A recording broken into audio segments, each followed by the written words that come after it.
사무엘하 21장 15절부터 22절 말씀 봉독합니다. 오늘 말씀은 다윗의 통치 기간 중에 발생한 블레셋 거인족들과의 전쟁에서 승리한 다윗의 용사들에 대해서 말씀하는 것을 내용으로 하고 있습니다. 다윗의 통치 기간, 특별히 다윗의 통치 초기 중에 발생한 블레셋과의 전쟁에서 등장한 용사들을 말하고 있습니다. 다윗이 감당하기 어려운 상대였습니다. 15절, 16절입니다. 블레셋 사람들이 이스라엘을 침공하였다 했습니다. 다윗이 그 부하들과 출전하여 싸우게 되었습니다. 그러던 중에 다윗이 밀리게 되었습니다. 15절 말씀에 보면요, 다윗이 피곤하매라고 했습니다. 연이은 블레셋과의 전쟁으로 인해 육체적, 정신적 소모가 컸기 때문에 다윗이 힘으로 감당하기 어려운 상황에 도달한 것입니다. 이런 다윗의 약점을 간파한 블레셋 거인족 이스비 브넛의 공격을 받은 다윗이 위태하게 되었습니다. 골리앗을 물리친 천하의 다윗도 육체적으로 밀리는 상대를 만날 수 있다는 점을 알아야 합니다. 오늘 이를 통해서 깨닫습니다. 믿음의 큰 체험을 했어도 어려운 문제로 위태할 수 있다는 것이죠. 또 어려운 문제를 만나서 위기를 만날 수가 있다는 것입니다. 두 번째로 수르야의 아들 아비새가 다윗을 구했습니다. 17절입니다. 위기에 처한 다윗에게는 수르야의 아들 아비새가 있었습니다. 아비새가 다윗을 도와 그 블레셋 거인을 쳐 죽였습니다. 위기의 상황에서 아비새가 다윗을 도왔던 것입니다. 하나님께서 돕는 사람을 통해서 다윗을 보호하신 것입니다. 위험한 순간을 넘긴 다윗에게 추종자들이 청원하였습니다. 왕은 다시 우리와 함께 전장에 나가지 마옵소서라고 청원하였습니다. 같이 전쟁에 이제 더 이상 나가지 마시고 안전한 궁에 머물러 있어 달라는 것입니다. 이스라엘의 등불 같은 존재인 다윗에게 위기가 있어서는 안 된다는 위기의식이 추종자들에게 일어나는 계기가 되었습니다.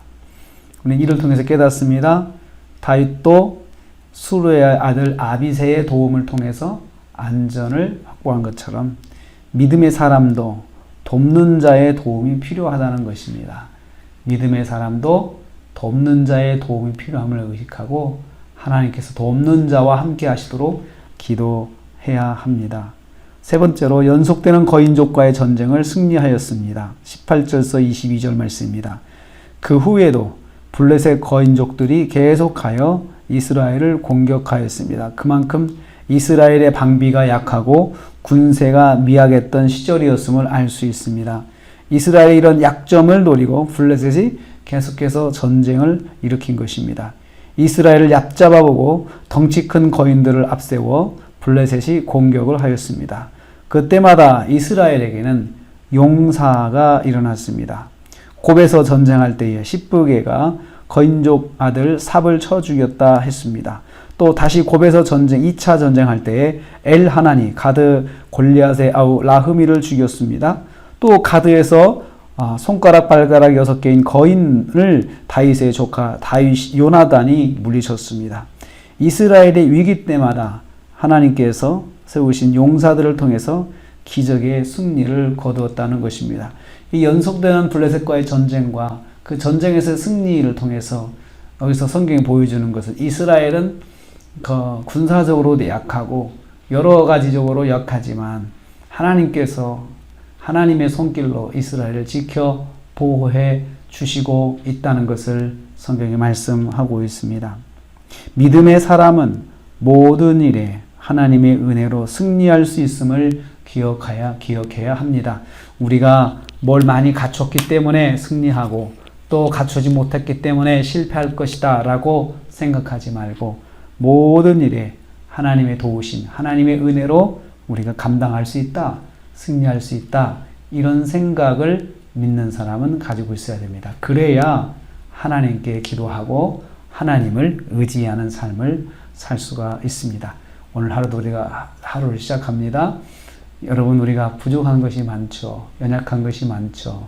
그래서 더욱 하나님을 의지해야 합니다. 하나님께서는 부족하고 연약한 것을 통해서 하나님을 의지하기를 원하고 계십니다.